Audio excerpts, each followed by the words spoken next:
Some solid batting down the card, led by Wayne Madsen and Greg Smith, put Derbyshire well on top of the East Midlands LV County Championship derby with Leicestershire at the halfway stage of the match.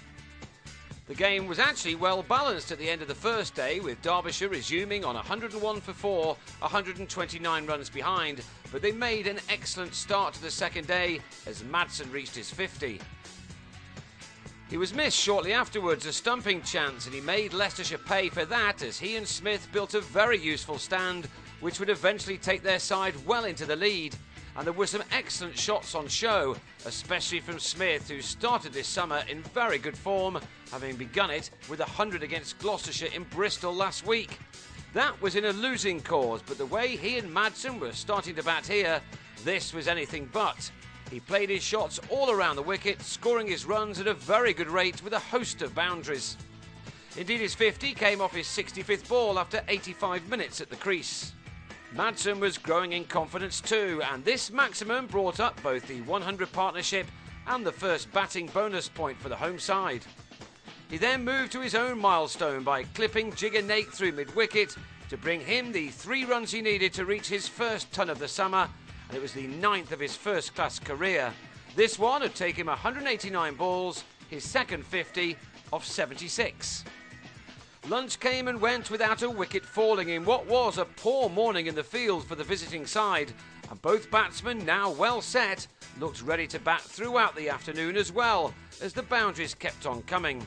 Their mightily impressive stand moved on to 189, beating a record for that wicket against Leicestershire that had been held since 1895.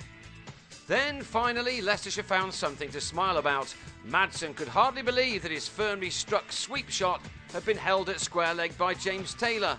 He was out for 106 with a score at 290 for 5. Then, just 2 balls later, Smith joined him back in the pavilion. He'd been dropped on 99 in his last match, but this time he had no such luck, as Nadeem Malik trapped him in front, one short of a deserved 100. 2 quick wickets was just what the Leicestershire doctor ordered, and they were close to a third when Malik struck Jonathan Clare on the pad, the ball just missing leg though. A guided 4 to third man by Luke Sutton brought up another point for Derbyshire, as the 300 was reached just as a new ball was taken. And Clare responded to that by driving Malik to the fence. The all-rounder made an attractive 23, but with a total on 331, he was the 7th man out, unable to keep away from a beauty from Matthew Hoggard. But with Sutton playing well, Derbyshire still pushed on either side of the tea break. Sutton received more good support from Tim Groenewald, who's having a very good match after taking 5 wickets in the Leicestershire innings on the first day.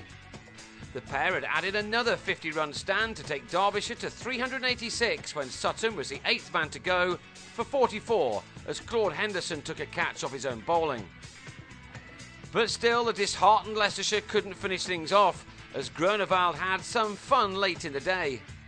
He smashed Nate for a straight 6 and hit another before reaching his 50, just the 4th of his career. He and Tony Palladino put on another 45 runs for the 9th wicket before Nathan Buck found the latter's edge. The declaration soon followed on 439 for 9, with Groenewald on 60, his highest score for Derbyshire. Paul Nixon replacing Will Jefferson at the top of the order with a thigh strain, and Greg Smith saw out the final 3 overs of the day, but Leicestershire still have it all to do. They trail by 205 runs and will need to have a much better day than they've had on the first 2 if they're going to avoid defeat.